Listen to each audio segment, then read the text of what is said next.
For Movie Club this week, we watched Black Swan. Nina is a talented but unstable ballerina on the verge of stardom. Pushed to the breaking point by her artistic director and a seductive rival, Nina's grip on reality slips, plunging her into a waking nightmare.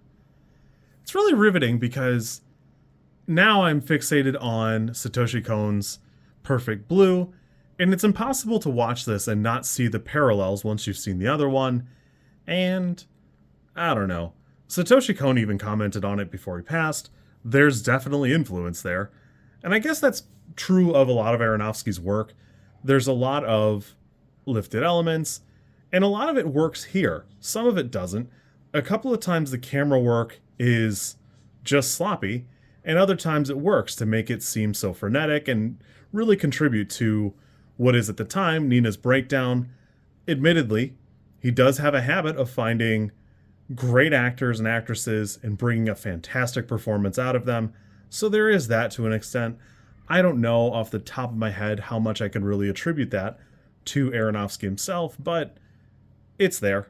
It's about 108 minutes. It does feel a little bit longer than that. I don't know why. For me, the movie kind of falls off a touch once you get to the very end, and there's a couple of parts where it feels like it takes a minute to really get there. Though visually, it is very striking, it's very stunning. It's got a lot of great bits, a lot of like little minutes of blink and you'll miss it. And again, you can watch Nina's wardrobe change over the course of the movie as it fades quickly from only being white at the beginning to having some grays, and then finally until it's mostly black. It really does a great job. It is a fantastic film, but it's hard to fully appreciate without mentioning Perfect Blue. And I don't know. I feel some kind of way about that. Obviously, Satoshi Kon kind of made comments about it at the time. Aronofsky has mostly dismissed it, although he's admitted that there are influences of it, and he seems to have forgotten that he worked so hard to try and remake it, 10 years prior. I had a good time with this. It's still really good. It does a great job. Everything feels like it works. A lot of the things are claustrophobia and anxiety, and there's that full mental breakdown you go through the entire movie. I had a great time with this. I think it's great.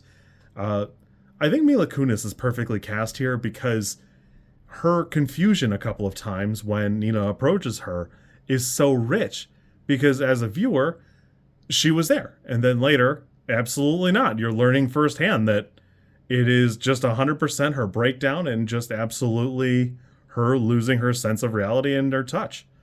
I had a good time with this. I really do enjoy it. I had it rated as a 7 prior, which is fantastic to me because I got to decide whether I thought it was a 6 or an 8. I think I'm going to bump this down to a 6. It's hard to really say fully that it is only Aronofsky's film. At the end of the day, Aronofsky's got a great wheelhouse as he takes bits and pieces of other things and he expounds upon him. It's easy to knock it out of the park when you take a 9 and have to do a rough draft based on that. And very clearly, he's experienced with a lot of stuff in the ballet world, and he's got some background here, so that helps. But it's tough to really separate the pair. They're definitely related, even if Aronofsky doesn't want you to think that. I had a good time with this. I still love the movie. I think it's fantastic, and I had a good time. You kids be good. I will catch you tomorrow. I don't remember off the top. It's probably The Bride. I don't remember. You kids be good. If you like this content, I'm supposed to ask you to like, comment, and subscribe. I think like is here, and comment is probably down there, and subscribe over there somewhere too, I think. I don't know how many times this snippet is going to make it into a video. Everybody says you should do it this way, and I always thought it was just an annoying thing other YouTubers did. And as you know, I am bad at editing, so if you like it, great, I'm happy for you. If you don't like it, I'm sorry.